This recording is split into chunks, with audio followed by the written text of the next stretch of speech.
روم کی بے رحم موجیں، ایک جہاز جو سمت بھول چکا ہے، اور پھر ایک ایسا جزیرہ جہاں قدم رکھتے ہی وقت رک جاتا ہے۔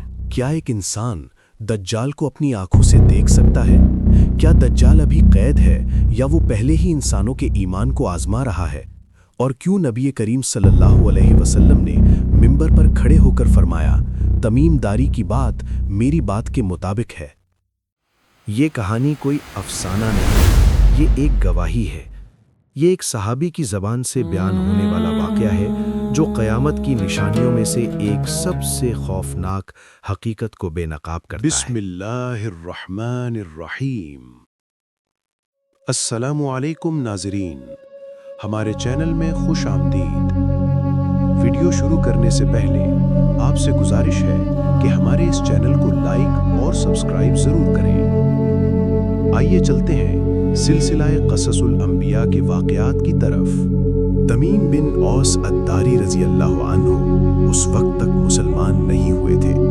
وہ شام کے علاقے سے تعلق رکھتے تھے، ایک تاجر، ایک سیاح اور سمندروں کا مسافر۔ ایک دن وہ 30 آدمیوں کے ساتھ ایک بحری سفر پر روانہ ہوئے۔ ہوا سازگار تھی، لیکن پھر اچانک سب کچھ بدل گیا۔ تیز ہوائیں چلنے لگیں، لہریں پہاڑوں کی طرح اٹھنے لگیں، کشتی بے قابو ہو گئی۔ ایک مہینہ، پورا مہینہ وہ موجوں کے رحم و کرم پر رہے، نہ سمت معلوم تھی نہ انجام۔ آخرکار ایک جزیرہ نظر آیا، وہاں جا کر کشتی لنگر انداز کی گئی۔ جزیرے پر قدم رکھتے ہی ایک عجیب سا احساس ہوا۔ یہ عام جزیرہ نہیں تھا۔ اچانک ان کے سامنے ایک مخلوق آئی، جسم پر بال ہی بال، ایسا کہ آگے پیچھے کا فرق معلوم نہ ہو۔ وہ بولی، میں جساسا ہوں۔ آواز میں عجیب سی سرد مہری تھی، آنکھوں میں کوئی رحم نہ تھا۔ اس نے کہا، تم اس شخص کے پاس جاؤ جو اس جزیرے میں ہے، وہ تمہارے بارے میں بہت کچھ جاننا چاہتا ہے۔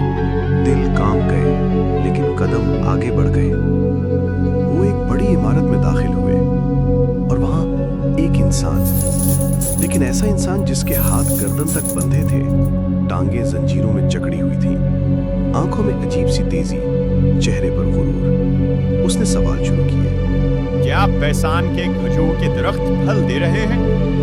کیا تبریہ کی جھیل میں پانی باقی ہے؟ کیا زگڑ کا چشمہ جاری ہے؟ اور سب سے اہم سوال، کیا امی نبی ظاہر ہو چکے ہیں؟ تمیم نے سچ سچ جواب دیے۔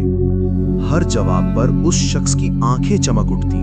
پھر اس نے کہا، میں مسیح دجال ہوں۔ فضا میں خاموشی چھا گئی۔ اس نے بتایا کہ ابھی اسے نکلنے کی اجازت نہیں دی گئی، لیکن وہ وقت قریب ہے جب وہ زمین کے ہر حصے میں جائے گا، سوائے مکہ اور مدینہ کے، کیونکہ وہاں فرشتے پہرا دے رہے ہوں گے۔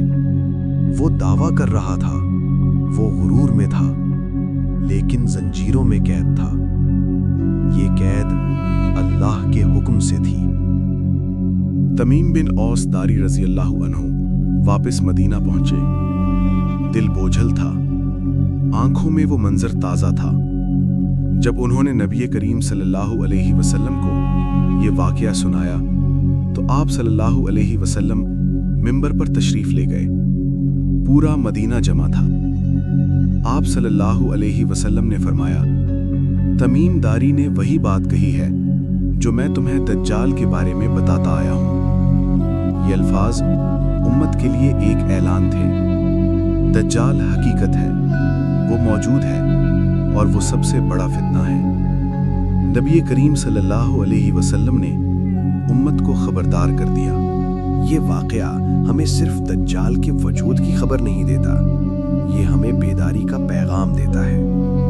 فتنہ دجال صرف ایک شخص نہیں، یہ ایمان کا امتحان ہے۔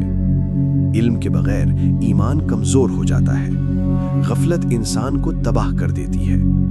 نبی کریم صلی اللہ علیہ وآلہ وسلم ہمیں ہر نماز میں دجال کے فتنے سے پناہ مانگنے کی دعا سکھاتے تھے۔ آج کا انسان بھی اسی آزمائش میں ہے۔ فرق صرف یہ ہے کہ فتنہ اب شکلیں بدل چکا ہے۔ یہ کہانی ہمیں یاد دلاتی ہے کہ نجات صرف سچائی، علم اور اللہ سے وابستگی میں ہے۔